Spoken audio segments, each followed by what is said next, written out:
La voix des 5 continents.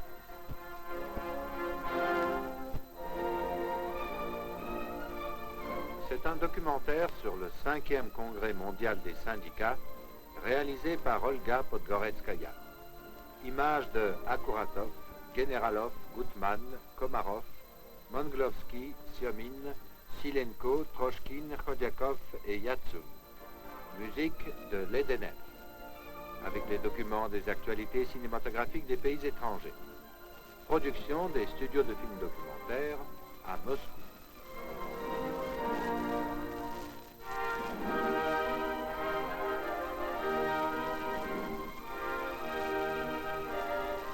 La capitale de l'Union soviétique accueille les délégués au 5e congrès mondial des syndicats représentant les travailleurs des 5 continents.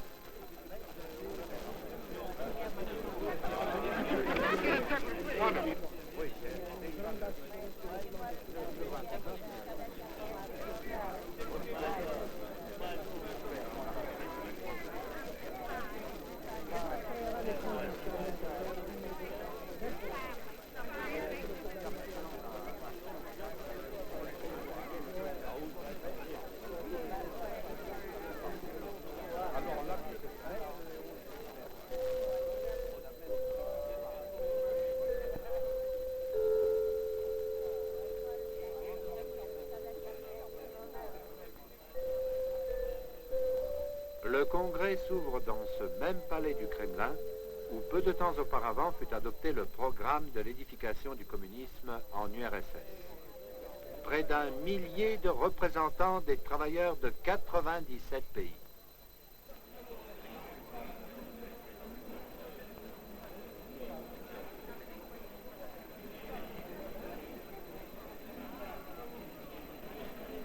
Hélas, il y a des délégués qui n'ont pas pu se rendre à ce congrès.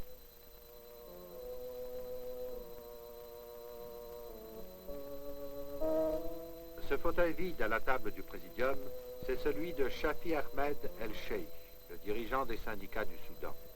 Il est en ce moment en prison, de même que des centaines d'autres combattants pour la cause ouvrière, sans parler de ceux qui ne sont plus vivants.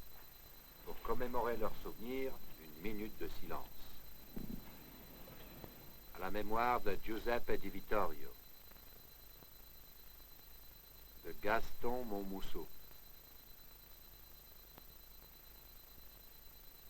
de Aïssa Idir, le dirigeant des syndicats algériens traîtreusement assassiné.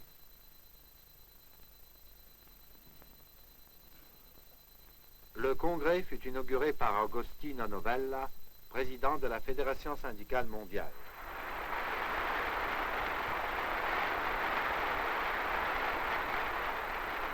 Voici à la tribune Louis Saillant. Chers camarades délégués, chers amis, chers invités, les décisions prises en octobre 1957 à Leipzig par le 4e congrès syndical mondial ont été pour la Fédération syndicale mondiale depuis 4 ans la source d'une intense activité au service de la classe ouvrière internationale et de ses intérêts fondamentaux.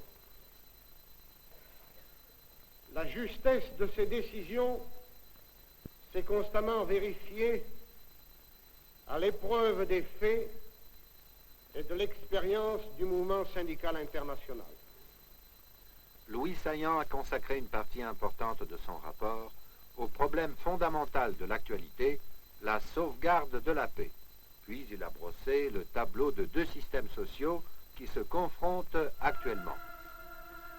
Le monde du capital, le monde des contrastes tragiques. En 1961, dans les 9 pays capitalistes dont l'industrie est la plus développée, il y avait plus de 27 millions de chômeurs.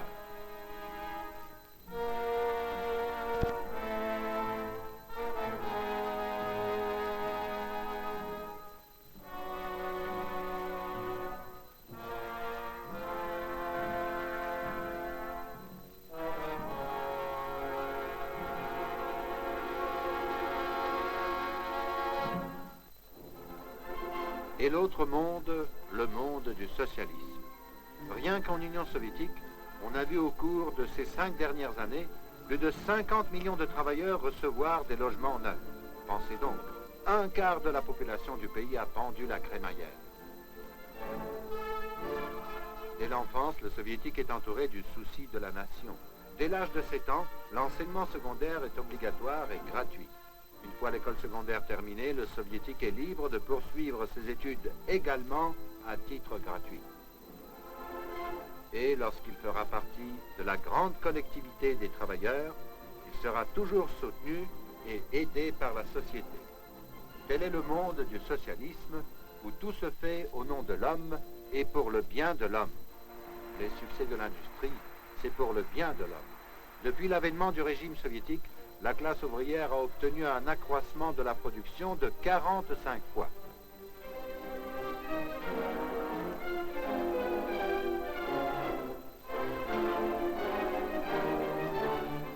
Les travailleurs de la République chinoise ont imprimé un essor gigantesque à leur industrie.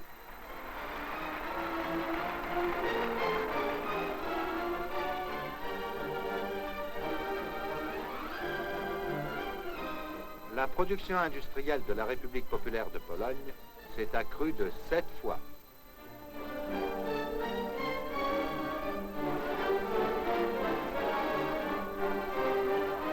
La Tchécoslovaquie, par son volume de production par habitant, occupe la 6e place au monde. Et il en est ainsi dans tous les pays du camp socialiste.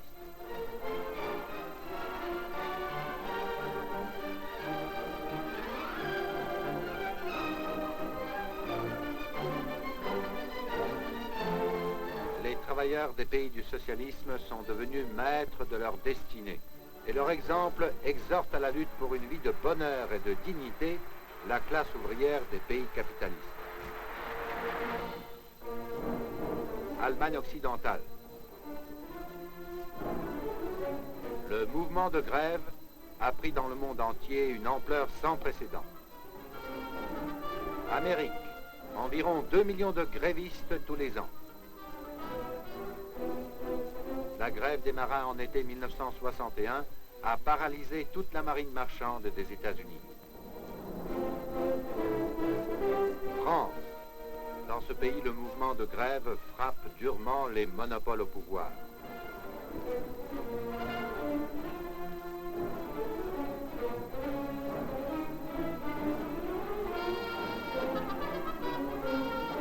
Angleterre. La lutte économique est intimement liée au combat pour la paix, contre la course aux armements et contre la menace fasciste.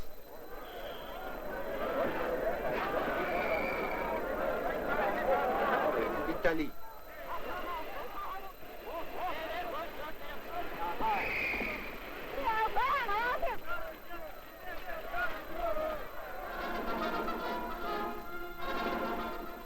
C'est pour le pain et pour la paix, contre la mainmise des monopoles américains, que luttent les millions des travailleurs de l'Argentine, du Chili et d'autres pays de l'Amérique latine.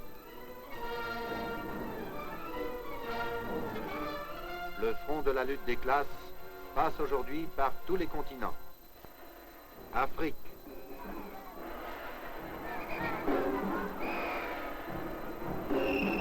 Australie.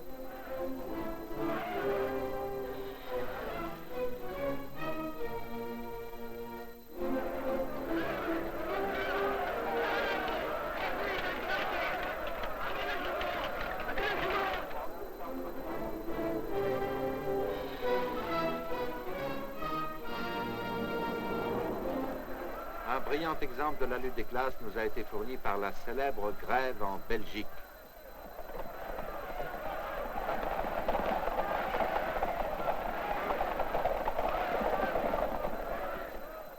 « 23 millions de grévistes dans le monde il y a 3 ans, 40 millions hier et plus de 60 millions aujourd'hui.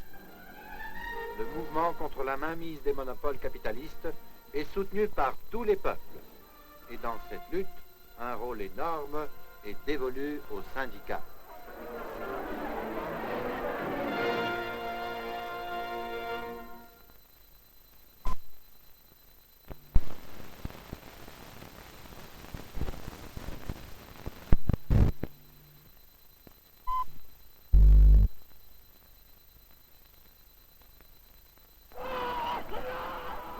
organisée par les syndicats de mineurs au Japon a duré près de 10 mois. «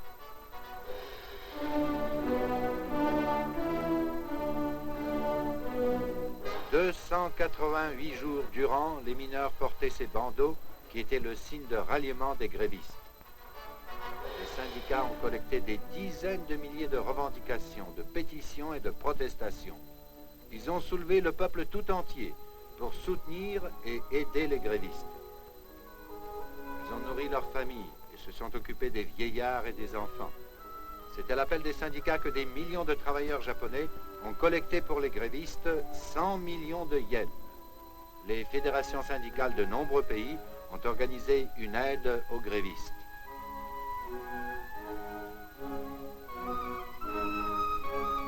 Bravo petit, ne flanche pas. Prends exemple sur les grévistes en lutte et qui font preuve de leur solidarité prolétarienne indéfectible.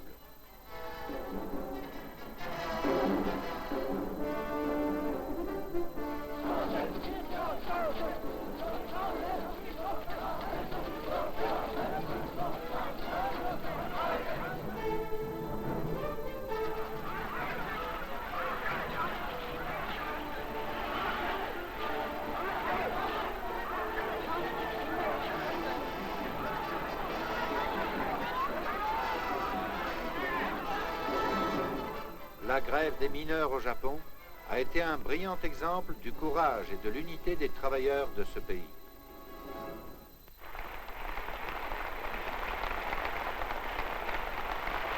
Cette calme certitude en l'avenir, elle est fondée sur l'élaboration collective et la réalisation effective de grandioses programmes et plans perspectifs.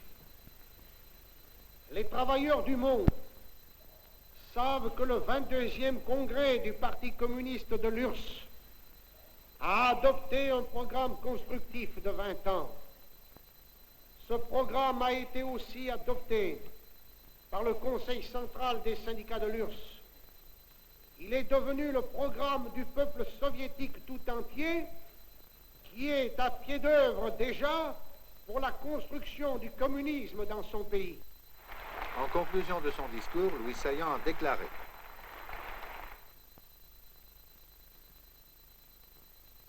Chers camarades, nous représentons une force immense.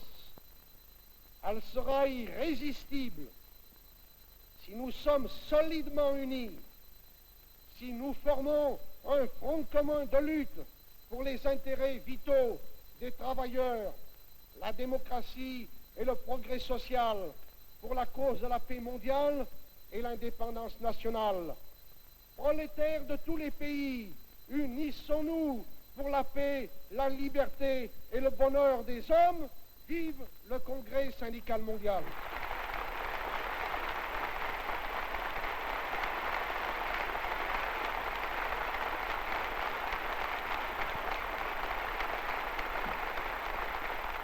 C'est une délégation des ouvriers de Moscou qui vient saluer le Congrès. Dans la salle, on avait l'impression d'entendre le grondement des ateliers et le bruit des chantiers de la capitale.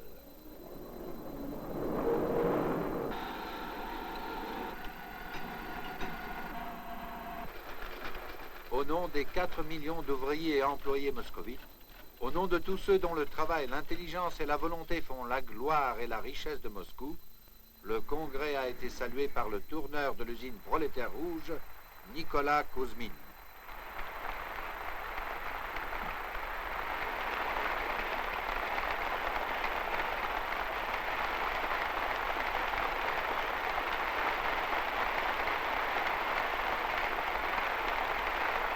La parole est au dirigeant de la délégation des syndicats soviétiques, Viktor Grishine. Les syndicats soviétiques approuvent pleinement l'activité de la Fédération syndicale mondiale et ils participeront toujours et de façon active à toutes les activités de la FSM visant au développement de la lutte pour le progrès social, pour une vie meilleure des travailleurs, pour la paix et l'amitié entre les peuples. Les syndicats soviétiques font partie intégrante du mouvement syndical mondial. Jamais nous n'avons détaché, jamais nous ne détacherons notre activité de celle de la classe ouvrière internationale. Nous soutenons cette lutte tout comme les ouvriers des autres pays soutiennent indéfectiblement les travailleurs soviétiques. C'est en cela que se manifeste la grande force de l'internationalisme prolétarien, de la solidarité fraternelle des travailleurs du monde entier.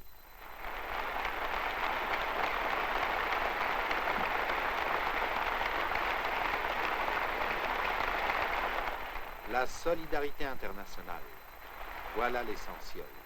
Et c'est en signe de cette solidarité que les syndicats soviétiques offrent à la Fédération syndicale mondiale cette sculpture en bronze symbolisant l'unité et la fraternité ouvrière.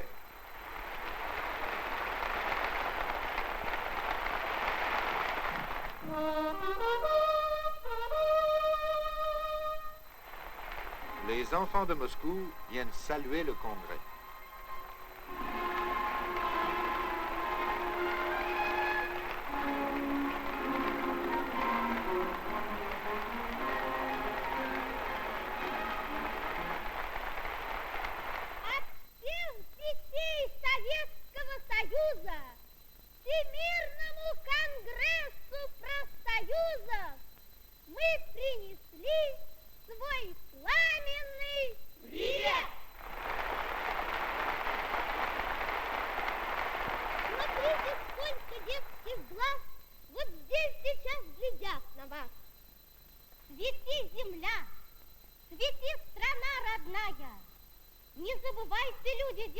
Les enfants lisent une poésie dans laquelle ils disent que les yeux de la génération montante du monde entier sont tournés avec espoir vers ce congrès, qui ne doit pas oublier que le plus grand idéal de tous les humains sur la Terre, c'est la sauvegarde de la paix, c'est le non à la guerre.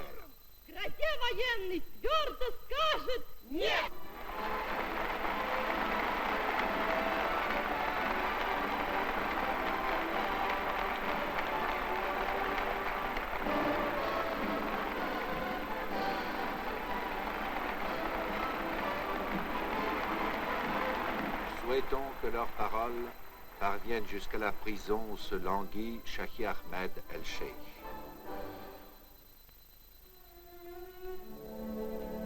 Ces images ont été filmées à une pause entre les séances. C'est le portrait du chef de la délégation de la Nigeria, Ibrahim Nok.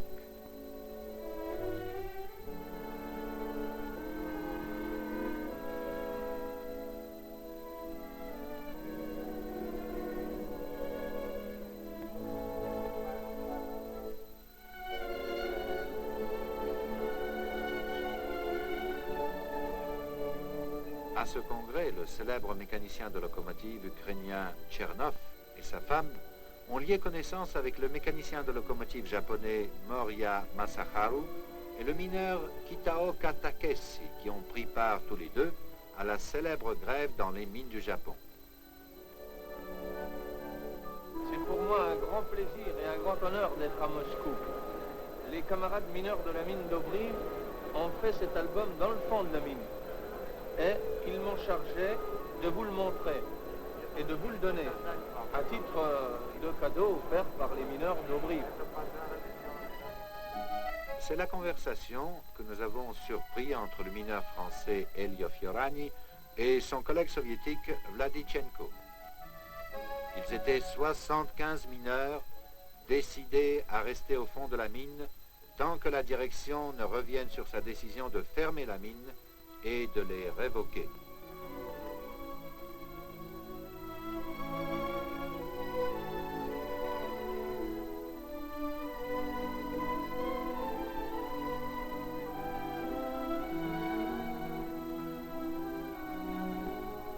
Et finalement, les mineurs ont gagné.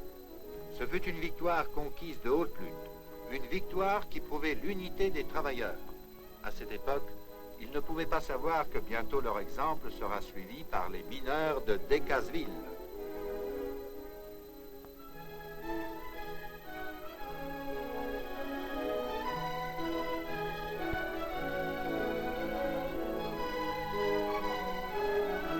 Et aujourd'hui, le nom de Decazeville résonne comme un symbole de courage, de fermeté et de solidarité ouvrière. Merci pour cet album de souvenirs.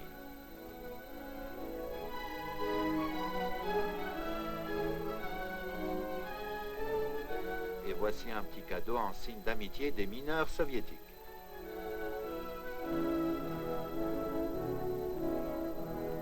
Ce sont deux camarades, le Français Benoît Frachon et l'Algérien Ali Yahia. Leurs ennemis communs, les ultras, ont beau se démener de rage, ces deux amis resteront toujours amis.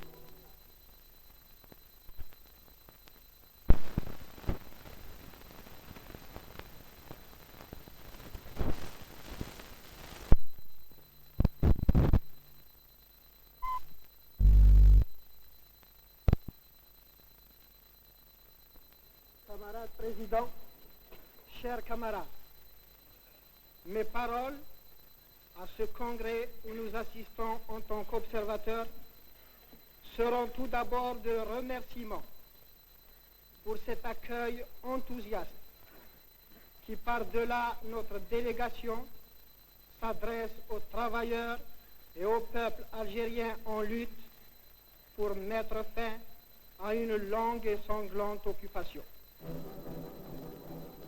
Et Ali Yahia a démasqué une fois de plus les colonisateurs français en Algérie qui ne reculaient devant aucun crime pour inspirer la terreur et mettre à genoux le peuple algérien.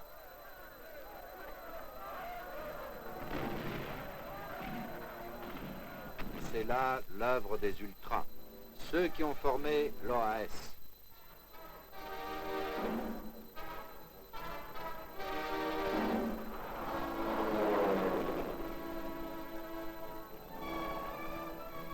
Mais l'Algérie ne se rend pas. Dans sa lutte héroïque, l'Algérie avait l'appui de la classe ouvrière française et la solidarité du mouvement ouvrier international.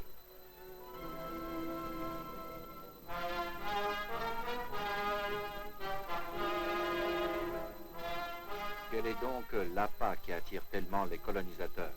Que convoitent-ils dans les sables du Sahara? Tout d'abord, c'est le pétrole, dont les réserves se chiffrent à des millions de tonnes.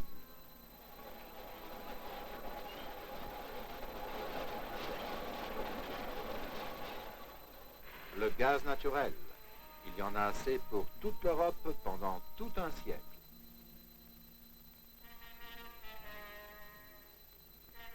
Au Sahara, on peut trouver également de l'eau pour fertiliser ces terres. Et enfin, le polygone atomique de Reagan, auquel sont intéressés non seulement la France, mais aussi ses partenaires de l'OTAN.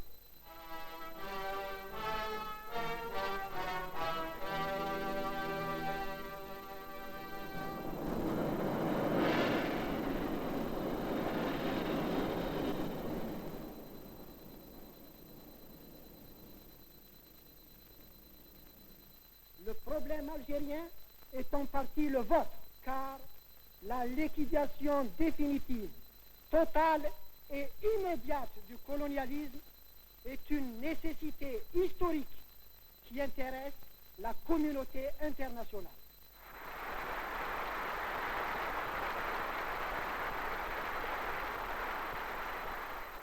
En la personne de Louis Saillant, c'est toute la France laborieuse qui salue fraternellement l'Algérie.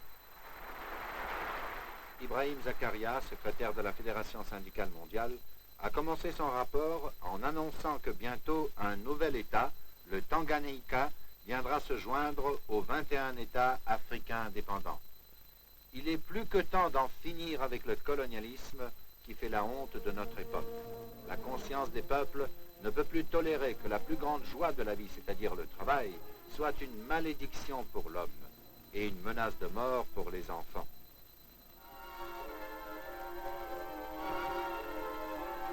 La conscience des peuples ne peut plus tolérer la terreur, la violence et les assassinats.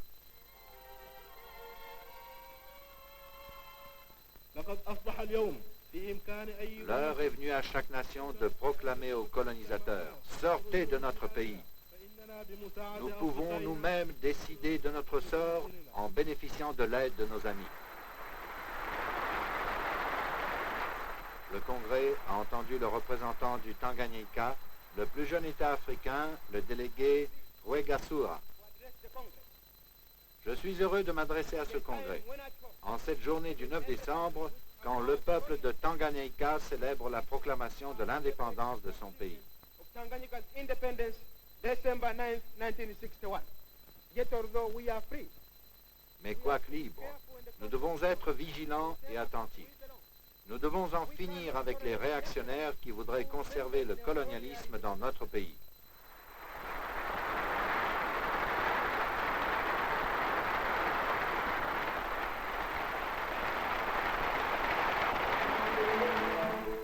La célèbre tisseuse soviétique Marie Rojneva a dit « Nous, les délégués soviétiques, nous vous félicitons en ce premier jour de liberté de votre pays. Tous les travailleurs de la terre souhaitent succès et bonheur à votre pays. »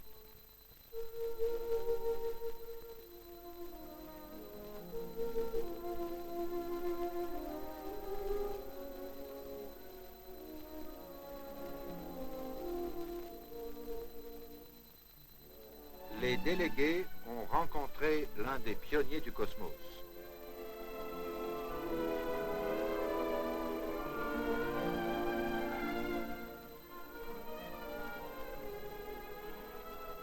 German Titov, qui a survolé toute notre planète, a dû subir ici l'assaut de tous ces 5 continents.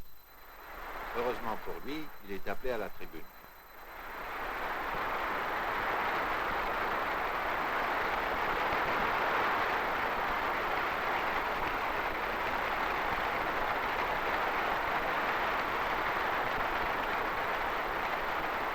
Дорогие товарищи и друзья, делегаты и гости 5-го Всемирного конгресса профсоюзов. Chers camarades et amis, délégués et invités au 5e congrès mondial des syndicats, permettez-moi, au nom des cosmonautes soviétiques, de vous saluer, vous, les représentants des millions et millions de travailleurs qui produisent tous les biens de ce monde.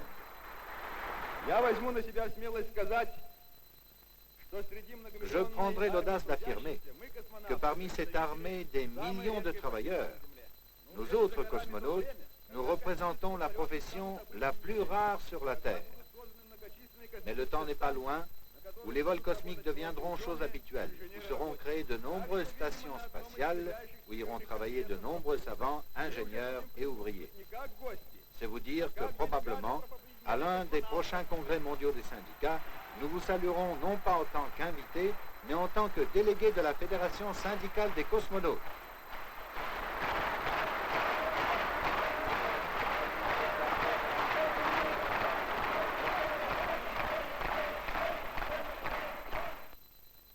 Les dirigeants des fédérations syndicales de 97 pays ont pris la parole à ce congrès.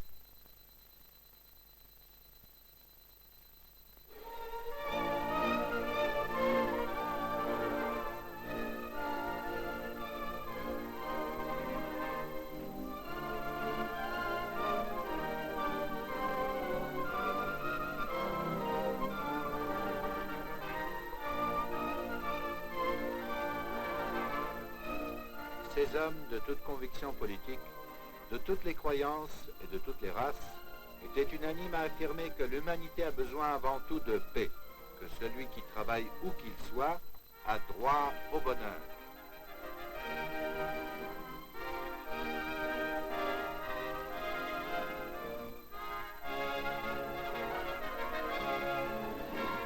Le programme d'édification du communisme exprime les espoirs séculaires de l'humanité. Et nombreux étaient les délégués appartenant à divers partis politiques qui parlaient de ce programme avec respect et compréhension. Le secrétaire général du Congrès des syndicats de l'Inde, Dange, a dit « Nous autres, représentants des syndicats et de la classe ouvrière, nous avons toutes les raisons de nous référer au programme de l'édification du communisme. Nous devons en parler, non pas parce que ce programme a été élaboré en Union soviétique et par le Parti communiste, mais parce qu'ils sont parvenus à réaliser précisément ce que veut la classe ouvrière dans le monde entier. Si George Meany, président de la Fédération des syndicats américains, parvenait à convaincre son gouvernement d'agir de même, nous aurions parlé avec admiration de leur programme. Hélas, les dirigeants syndicalistes tels que George Meany ne sont pas partisans de ce programme. Ils ont un visage pour les ouvriers quand ils leur disent « nous sommes des vôtres » et un tout autre visage pour leurs véritables patrons, les capitalistes dont ils soutiennent le programme. On comprend donc pour quel mérite l'Américain George Meany reçoit une décoration des mains du chancelier Adenauer qui, lui, veut obtenir des États-Unis l'armement atomique pour la Bundeswehr. Les revanchards ouest-allemands ne demandent pas mieux que de précipiter le monde dans une nouvelle guerre, génocide, et tout ceci pour la trop fameuse question de Berlin. Mais l'humanité progressiste, et en premier lieu les travailleurs de la République démocratique allemande et toute la classe ouvrière allemande, veillent à la sauvegarde de la paix. Le président de la Confédération des syndicats allemands libres, Herbert Warnke, a déclaré « Je m'adresse aux travailleurs des deux États allemands. Unissons-nous sous la bannière de la doctrine de Karl Marx pour lutter pour le bonheur et l'avenir de notre peuple. La grande théorie scientifique du socialisme qui a vu le jour en Allemagne est devenue une réalité en République démocratique allemande. Elle triomphera également en Allemagne occidentale. »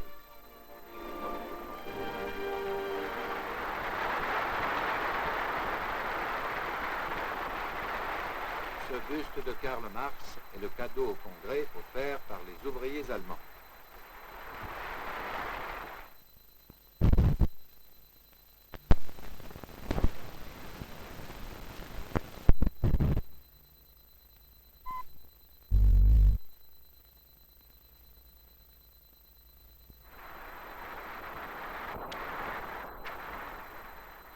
La parole est au délégué de la République fédérale allemande. Non, nous n'allons pas vous montrer son visage, car il doit rentrer encore dans son pays. Écoutez sa voix. Es erfüllt mich mit Stolz, als Arbeiter aus Westdeutschland hier in diesem Saal sprechen zu können, in dem vor wenigen Wochen das großartige Programm... Moi, ouvrier de l'Allemagne occidentale, je suis fier de pouvoir prendre la parole dans cette salle où il y a quelques semaines fut adopté le grandiose programme d'édification du communisme, programme dont la portée est vraiment historique et mondiale. Nous autres, ouvriers et syndiqués de l'Allemagne occidentale, nous portons une responsabilité toute particulière pour la sauvegarde de la paix. Et nous considérons que la lutte pour la conclusion d'un traité de paix allemand est un problème capital de notre activité syndicale. Un militant social-démocrate, membre de notre délégation, a déclaré que c'est ici et en ces journées qu'il a compris nettement que l'avenir appartient au socialisme. In diesen Tagen sei ihm klar geworden, dass dem Sozialismus die Zukunft gehört.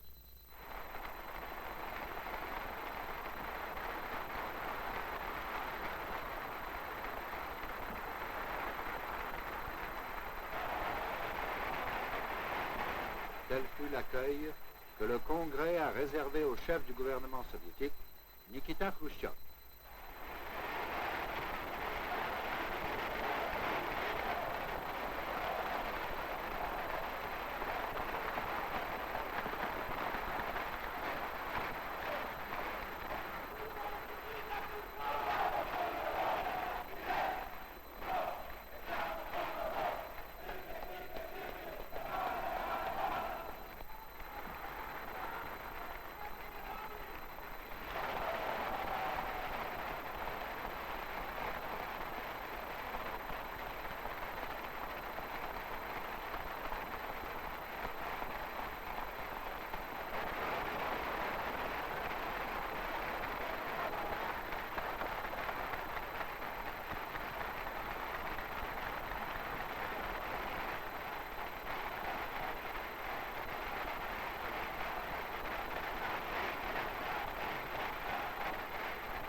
Я принимаю ваше приветствие, которыми вы меня встретили, что это приветствие идеям... Les salutations par lesquelles vous m'avez accueilli, je les considère comme des salutations aux idées qui président à l'édification de notre État soviétique, des salutations aux idées du marxisme-léninisme, aux efforts de notre peuple qui a levé le drapeau rouge, le porte fièrement et triomphalement depuis 44 ans.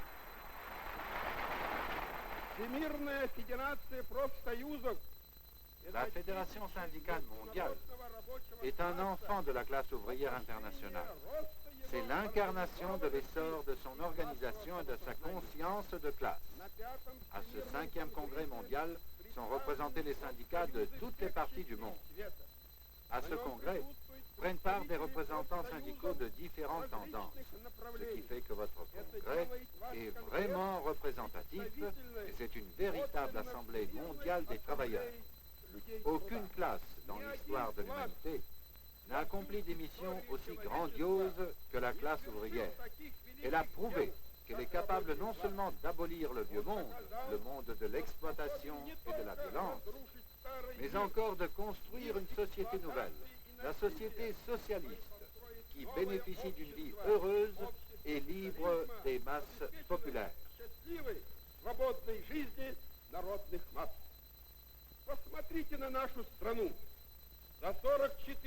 Voyez notre pays. En 44 ans de régime soviétique, les ouvriers, les paysans, les intellectuels ont transformé la Russie, jadis arriérée, en un pays d'industrie et d'agriculture d'avant-garde, en un pays de haute culture qui est à la tête du progrès de l'humanité. Les Spoutnik et les Lunik soviétiques, les vaisseaux cosmiques, les premiers vols spatiaux des héros Yuri Gagarin et German Titov reflètent on ne peut mieux brillamment le puissant essor des forces productrices de la science et de la technique, l'épanouissement du génie du peuple soviétique libre.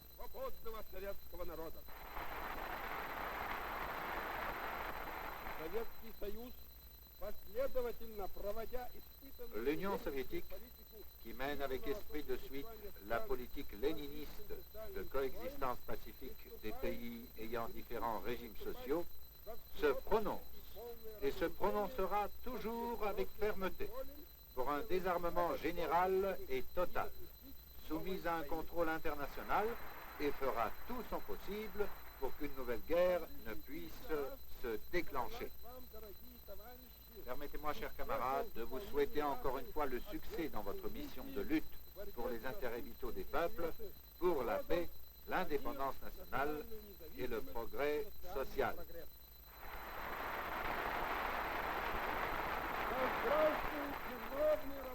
Vive la classe ouvrière internationale, la force motrice de l'actualité. Vive la solidarité, l'unité et la fraternité des travailleurs du monde entier. Vive une paix solide sur la terre.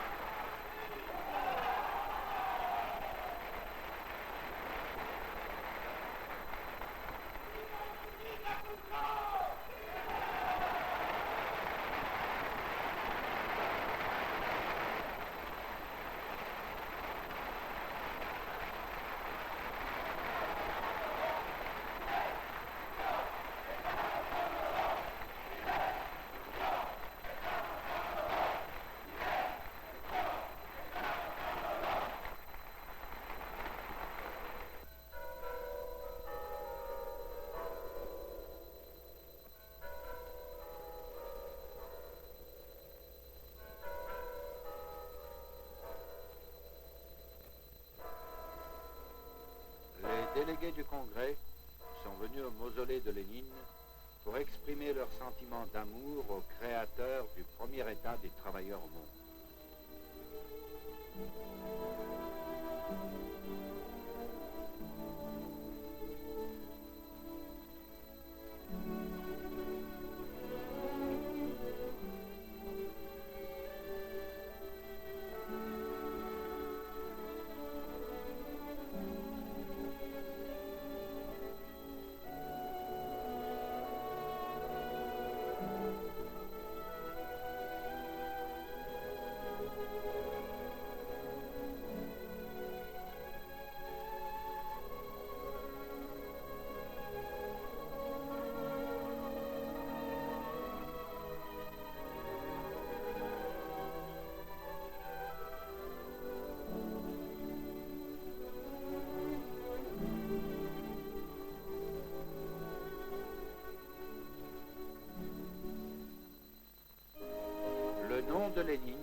été donné à la ville héroïque sur la Neva, Leningrad.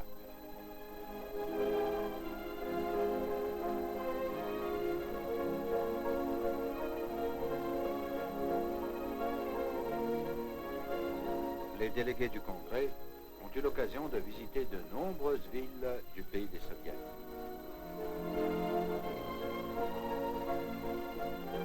Dans la ville héroïque sur la Volga, ils ont pu voir la plus grande centrale hydroélectrique au monde.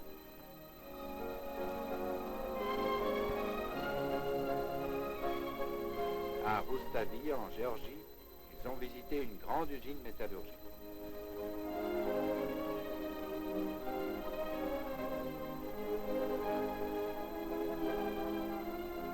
En Arménie, les délégués ont vu la construction de la centrale hydroélectrique de haute montagne sur le lac Sevan.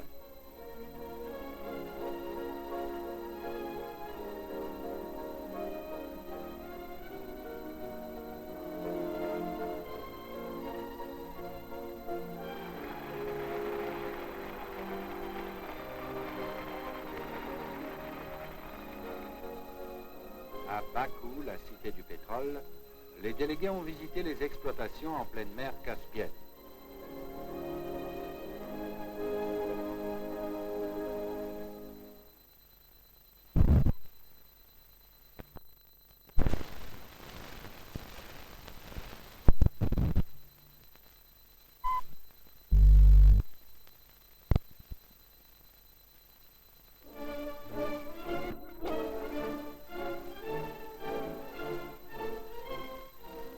Moscou et les curiosités de cette ville ont suscité le plus vif intérêt parmi les délégués.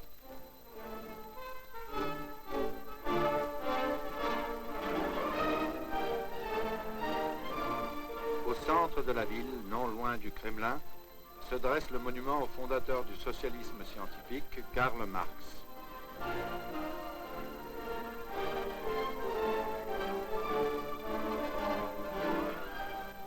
Ce groupe de délégués s'intéressait particulièrement à la mécanisation des mines soviétiques.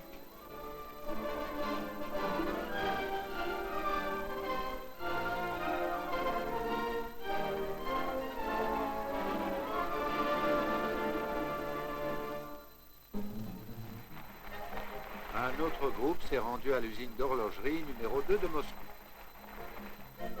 Ici, on ne voit travailler que des femmes, que ce soit des chefs d'atelier ou des apprentis. Et leur travail est rétribué exactement au même tarif que celui des hommes. Nous allons vous présenter ces ouvrières. Voici Ludmila Sokolova. Son occupation préférée est la musique.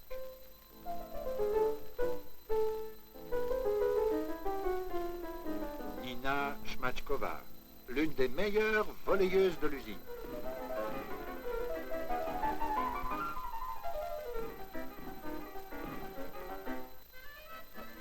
Et naturellement, toutes, elles aiment la danse.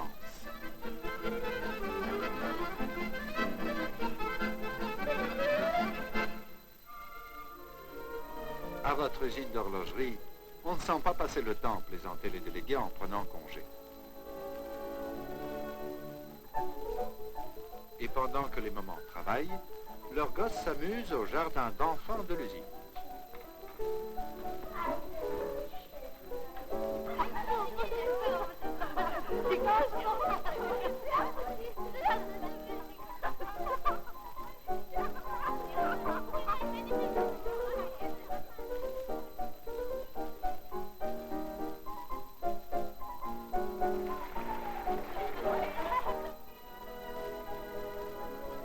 Les délégués des pays de l'Amérique latine se sont rendus au siège du conseil municipal des syndicats. Les militants syndicaux voulaient être renseignés aussi bien sur la hausse des salaires des soviétiques, sur la réduction de la journée de travail, sur l'organisation de la protection du travail et surtout sur le mouvement du travail communiste. À part ces rencontres, il y en avait d'autres qui n'étaient nullement officielles. Le comité syndical des employés de l'hôtel Moskva, où logeait le représentant du Tanganyika, a tenu à féliciter chaleureusement son hôte le jour où fut proclamée l'indépendance de cet État africain.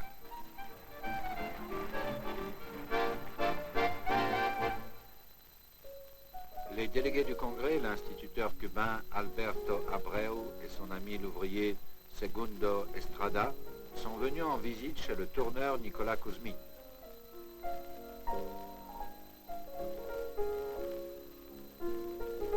L'instituteur cubain s'intéressait au programme scolaire et à l'éducation des enfants en URSS.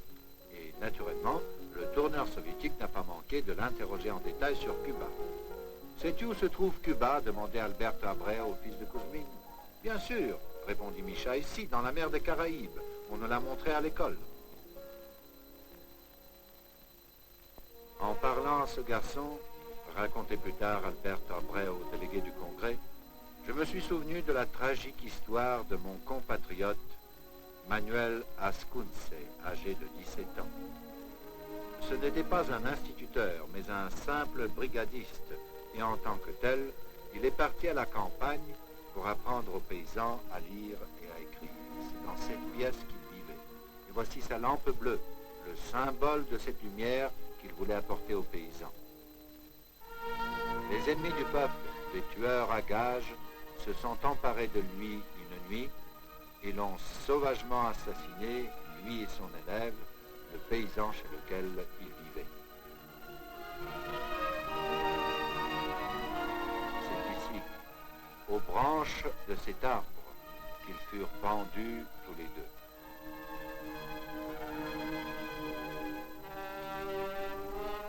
Oui, on pleurait, et on n'avait pas honte de nos larmes.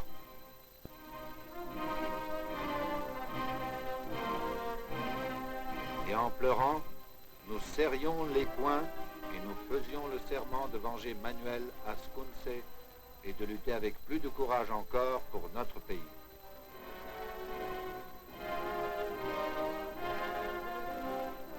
C'était notre deuil national. Et Cuba tout entière raccompagnait Ascunce à sa dernière demeure. Manuel Ascunce n'est plus, mais sa mort porte en elle l'immortalité. À l'appel de Fidel Castro, des milliers de nouveaux combattants ont pris la place de leurs camarades tués et sont allés porter au peuple la lumière de l'instruction.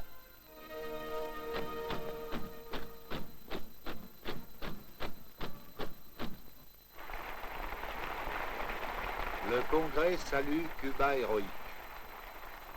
Nosotros queremos aprovechar la ocasión para denunciar ante este Congreso. Nous profitons de l'occasion, déclare le chef de la délégation cubaine, Soto Diaz, pour démasquer à ce Congrès mondial des syndicats, le plus important et le plus représentatif de tous ceux qui se sont tenus jusqu'à présent, pour démasquer les plans de l'impérialisme américain qui projette une nouvelle agression contre notre peuple. Yo termino mis palabras expresando a los compañeros de la Federación Sindical Mundial. Je termine mon intervention par des paroles de reconnaissance aux camarades de la Fédération syndicale mondiale. Lorsqu'ils parlent des 107 millions des membres syndiqués, ils peuvent y ajouter 1 400 000 de travailleurs cubains qui tout récemment ont décidé de rallier la Fédération syndicale mondiale. A las respectivas uniones internacionales de la FCM como el mejor homenaje a este Congreso. ¡Viva el 5º Congreso Sindical Mundial! ¡Viva el internacionalismo proletario!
voici venu le jour de la clôture du Congrès.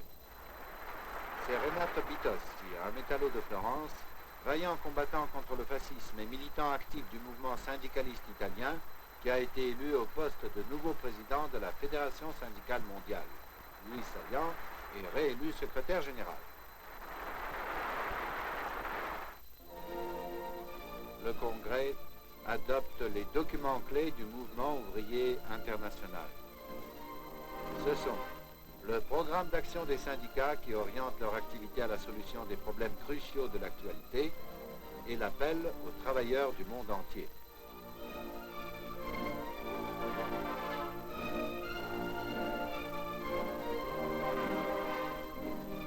Les délégués des travailleurs des 5 continents ont été unanimes à voter pour la défense de la paix, pour une liquidation totale et définitive du colonialisme, pour le désarmement général, pour la libération des peuples asservis, pour l'amélioration des conditions de vie des travailleurs, pour la défense des droits syndicaux et démocratiques.